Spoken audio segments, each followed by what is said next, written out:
오늘 말씀은 데살로니가전서 4장 1절로부터 12절까지 말씀입니다. 우리 함께 읽겠습니다. 정말로 형제들아 우리가 주 예수 안에서 너희에게 구하고 권면하노니 너희가 마땅히 어떻게 행하며 하나님께 기쁘시게 할 것을 우리에게 받았으니 곧 너희의 행하는 바라 더욱 많이 힘쓰라. 우리가 주 예수로 말미암아 너희에게 무슨 명령으로 준 것을 너희가 아느니라. 하나님의 뜻은 이것이니 너희의 거룩함이라. 곧 음란을 버리고 각각 거룩함과 존귀함으로 자기의 안에 취할 줄을 알고 하나님을 모르는 이방인같이 세욕을 좇지 말고 이 일의 분수를 넘어서 형제를 해하지 말라. 이는 우리가 너희에게 미리 말하고 증거한 것 같이 이 모든 일에 주께서 신원하여 주심이니라. 하나님이 우리를 부르심은 부정케 하심이 아니요 거룩케 하심이니 그러므로 저버리는 자는 사람을 저버림이 아니요 너희에게 그의 성령을 주신 하나님을 저버림이니라. 형제 사랑에 관하여는 너희에게 쓸 것이 없음은 너희가 친히 하나님의 가르침을 받아 서로 사랑함이라. 너희가 온 마게도냐 모든 형제를 대하여 과연 이것을 행하도다. 형제들아 권하노니 더 많이 하고 또 너희에게 명한 것 같이 종용하여 자기 일을 하고 너희 손으로 일하기를 힘쓰라. 이는 외인을 대하여 단정히 행하고 또한 아무 궁핍함이 없게 하려 함이라. 아멘. 네, 오늘 말씀을 보면 이제 그 데살로니가 전서의 후반부가 되는 거죠. 그 후반부에 이제 사도 바울이 데살로니가 교인들을 향해서 권면하는 말씀을 들려주시는 것을 우리가 듣게 됩니다. 그런데 이제 우리가 잘 계속해서 여러 번 말씀드렸듯이 이제 사도행전에서 2차 전도의 여행에 보면 데살로니가 교인들은 어떻게 구성되어 있었죠? 물론 유대인이 있었죠. 유대인이 있었지만 거룩한 헬라인과 그 다음에 여러 귀부인이다라고 이렇게 얘기하고 있었어요. 그러니까 거룩한 헬라인은 누구를 말씀한다고 말씀드렸죠? 그렇죠. 하나님을 두려워하던 자들, 이제 God fearer라고 이렇게 얘기하는데 더 정확하게 이제 이야기하면 그렇죠. 헬라인에서 유대인으로가 아니고요. 유대인은 될 수가 없는 거죠. 유대교로 개종한 사람들을 말한다라고 이렇게 얘기했습니다. 이 유대교로 개종한 사람들이 또 다시 사도 바울의 복음을 듣고서 이제 예수님을 믿게 된 거죠. 이 사람들은 그럼 어떻게 되는 거예요? 예수교죠. 예수교가 된 거죠. 예수교를 믿게 된 거죠. 그러면 이렇게 믿게 되었을 때 이들에게 있어서 신앙생활이 무엇인가라고 하는 것에 대해서 이제 권면을 해주는 거죠. 그 신앙생활에 대해서 이야기할 때 가장 중심으로 주제가 되게 뼈대가 되게 이야기하는 것은 무엇이냐면 거룩함이에요. 거룩함. 가만히 생각해 보면 그럴 것 같아요. 사실 유대인들에게 대해서 유대인들이 하나님을 섬기는 방법을 우리 이방인들이 알 수 있었을까라고 하는 것이에요. 그러니까 무슨 말씀이냐면 유대인들이 하나님과의 어떤 그런 관계 맺는 것을 이방인들이 흉내낼 수 있었을까라고 하는 거죠. 생각해 보면 마치 프로 선수와 아마추어도 아닌 초등학교 학생들과의 그런 어떤 그 차이가 아니었을까라는 그런 생각을 해요. 물론 그 섬김에 있어서 그것이 어떤 외형적이다, 형식적인 부분을 강조했다, 진짜 섬김이 아니다라고 하는 것은 이제 둘째 치고라도 그들에게 있어서 어떤 면으로 익숙해져 있는 뿌리박고 있는 그 섬김이라고 하는 것을 이들이 넘어설 수는 없는 거죠. 흉내내기도 사실은 버거웠을 것이다라고 이렇게 생각이 들어요. 그 중에 가장 핵심이 무엇이었겠습니까? 거룩함이죠. 거룩함이죠. 그래서 어떤 면으로 보면 유대인들의 그런 어떤 거룩함이라고 하는 것, 그런 것들을 우리가 흉내나 낼 수 있을까? 더군다나 지금 어떤 이방 세계에서 그냥 이렇게 하는 것이 너무나 자연스러운, 이를테면 우상을 섬기는 것이 너무나 자연스러운 그런 어떤 환경 가운데 있었는데, 그런데 그 모든 것들을 다 끊어버리고 하나님만 섬긴다, 하나님께만 경배한다라고 하는 것이 가능했을까라고 하는 생각이 들어요. 사실 그래서 보면 이제 예수 믿는지 이제 뭐 대를 이어가면 이어갈수록 이제 가장 많이 바뀌게 되는 것은 뭐냐면 문화가 바뀌게 되는 거죠. 그래서 크리스찬의 문화로 바뀌게 되는 거예요.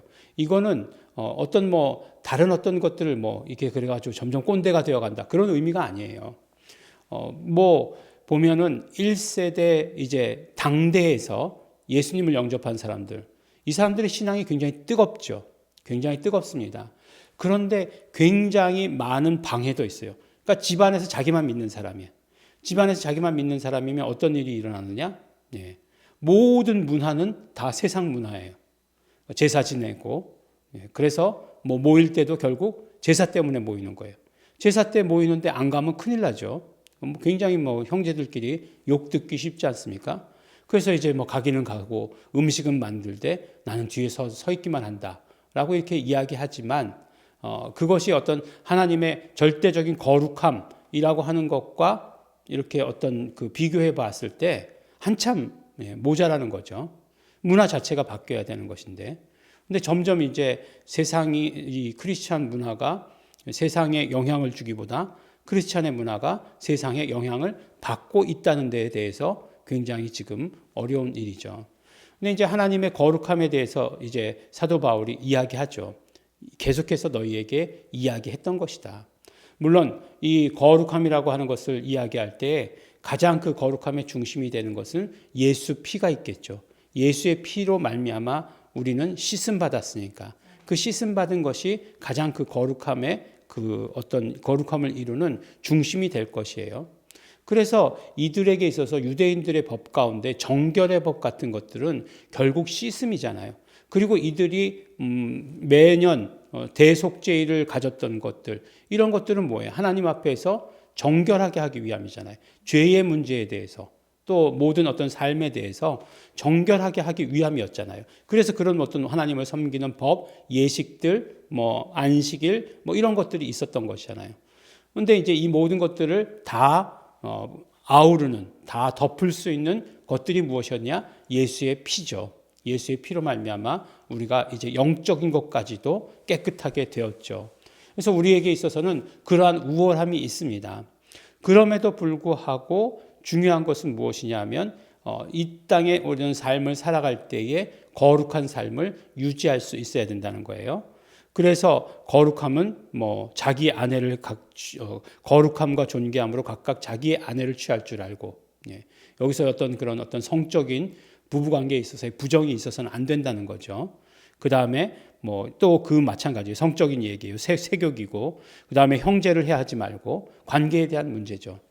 그럼 이런 것들을 보면서 그럼 뭐 이거 결국에는 또 잔소리, 우리는 도덕적인 것, 뭐 이런 것들을 이야기하면 윤리적인 것 이야기하면 잔소리처럼 들리잖아요. 또 잔소리네. 뭐 이런 생각이 들게 되는 거예요. 근데 중요한 것은 무엇이냐면 우리가 거룩함에서 중요한 것은 무엇이냐면 변화예요. 변화. 우리의 변화를 이야기하는 거예요. 우리가 어떤 상태였다가 어떻게 변화되느냐. 근데 사실 변화라는 것 쉬운 것 같지만 변화처럼 어려운 게 없어요. 모든 기업을 하는 사람들 다 변해야 된다고 얘기하지 않습니까? 정치하는 사람들 변해야 된다고 얘기하지 않습니까? 정치, 경제, 사회, 문화에서 모든 사람들이 다 변화해야 된다고 얘기해요. 왜 그렇게 이야기하겠습니까? 변화가 어렵기 때문에 그렇죠. 변화하는 게 어려워요. 그래서 사람이 변하면 곧 죽을래나 보다 라고까지 얘기하는 그런 이야기가 있을 정도로 이 변화라고 하는 것은 어려워요. 그런데 어떻습니까? 우리가 신앙을 가졌다, 예수를 믿는다 라고 하는 것은 무엇이냐면 그렇게 변화할 수 있는 힘이 있다는 것을 말하는 거예요. 변화할 수 있는 힘을 주셨다. 그런 것을 말하는 거죠. 그 영향을 받고 있다. 복음은 우리를 변화시킨다는 거잖아요. 변화시킨다는 거예요. 그래서 물론 근본적인 변화 말씀해 주셨잖아요. 그래서 우리가 죄로부터 죽음에서 이제 생명으로 옮겨졌으니까 그 변화가 제일 기본일 것이고 그 다음에 우리의 삶에 있어서도 변화가 있어야 된다는 거예요. 내가 정말 이렇게 살았어요. 이렇게 살아도 돼. 세상 사람들이 아무도 뭐라고 하지 않아요. 그런데 보니까 이제 하나님의 거룩함으로 가려고 하는데 보니까 이건 아닌 것 같아요. 그래서 내가 변화하기로 마음먹는 거죠. 예. 이게 중요한 거죠. 이게 중요한 거죠. 이런 어떤 변화가 우리에게 있어야 되는 거죠. 그다음에 두 번째로 하나님의 거룩함에 대해서 이야기하실 때 중요한 것은 무엇이냐면 그것은 사람과 사람의 관계가 아니라 이제 그것은 사람과 하나님의 관계다라고 이렇게 말씀해 주시는 것이에요. 그러니까 우리가 거룩함에 있어서 내가 누구에게 보이고 누구에게 잘 보이고 누가 봤을 때 피하고 하는 것이 아니라 오직 하나님과의 관계다라고 이렇게 말씀을 해 주시는 것이에요. 참 그런 얘기들을 많이 들었어요. 이렇게 이를테면 기독교 국가, 기독교의 영향을 받은 그런 사람들은 모든 법이 하나님과의 관계 가운데서 지킨다고 생각한다는 거예요. 근데 우리는 그렇지 않죠. 우리는 많이 그렇지 않아요. 교통법규를 봐도 누가 보건 안 보건 간에 잘 지키는 것은 그 사람들이에요. 그냥 법이니까. 근데 우리는 또 어떻게 돼요? 우리는 또 이렇게 빨간불이어도 사람 없으면 가잖아요. 뭐 그런 것들, 뭐 지금은 이제 많이 교통법규는 이제 의식이 우리나라도 바뀌긴 했습니다만 오히려 우리나라가 더 잘 지킨다 그렇게 얘기하더라고요. 그래서 빨간불에 그러니까 뭐 그 보행 신호를 외국은 거의 안 지킨다는 거예요. 근데 우리나라는 또 그걸 또 잘 지킨다 이렇게 얘기하더라고요. 근데 그 외국도 처음엔 그렇지 않았겠죠. 예, 그렇지 않았을 텐데 이교도의 문화들이 들어오면서 그렇게 됐을 것이다라고 이렇게 생각합니다. 예, 참 이렇게 되면 뭐 이렇게 인종차별적인 이야기 같지만 백인들이 있을 때는 정말 잘 지켰어요. 그런데 이제 뭐 이렇게 남쪽에서 이렇게 이민자들이 많아지면서 이민자들이 많은 곳에 교통법규가 제일 엉망이 돼버리죠. 그래서 LA 같은 데 보면은 교통법규가 뭐 그냥 그렇게 그냥 썩 좋지 않은 그런 모습이죠. 그러나 미국 시골 같은 데 가면은 얼마나 잘 지킵니까? 뭐 어차피 그쪽은 뭐 트래픽도 없기는 하지만 그래요. 그래서 이 모든 것들은 변화와 관계, 그 관계도 누구와의 관계? 하나님과의 관계의 문제다라고 이렇게 이야기하는 것이에요. 그러니까 우리가 거룩함이라고 하는 것의 핵심은 뭐냐면 변화에 있어요. 그리고 거룩함이라고 하는 것은 결국 나와 하나님과의 관계에서 이루어지는 일이다라고 하는 것을 오늘 사도 바울은 이야기합니다. 칭찬할 것은 또 칭찬하세요. 너희가 형제 사랑에 대해서는 쓸 것이 없다라고 이렇게 칭찬하시고 그 다음에 계속해서 이런 것들은 더 힘써야 된다라고까지 말씀하십니다. 오늘 우리 말씀을 통해서 우리에게 거룩한 삶을 요구하고 계십니다. 그래서 하나님의 뜻은 거룩함에 있고 우리는 거룩함을 위하여 부르심을 받았다라고 이렇게 말씀하고 있습니다. 우리 사랑하는 성도 여러분, 거룩함을 위해서 부름받은 우리 성도들입니다. 거룩한 삶을, 변화된 삶을 하나님과의 관계 가운데서 이루어 가시는 우리 성도 여러분 되시기를 예수 이름으로 축원합니다. 기도하겠습니다. 하나님 아버지 감사합니다. 우리를 거룩하게 불러주신 것 너무나 감사하고 감사합니다. 그 부르심 가운데 우리는 정말 거룩하게 변화되는 삶을 살게 하여 주시옵소서. 우리가 정말 예수 피로 말미암아 우리의 영과 혼과 육체가 모두 변화되는 그런 삶을 살아갈 수 있도록 아버지 축복하여 주시옵소서. 감사드립니다. 예수님 이름으로 기도드렸습니다. 아멘. 그러므로 우리가 언제나 성령님과의 관계를 기억하게 하여 주시옵시고 또 우리가 거룩함으로 정말 언제나 그 거룩함을 유지할 수 있도록 성령님 역사하여 주시옵소서. 성령님 지켜주시옵소서. 다 같이 통성으로 기도하시겠습니다.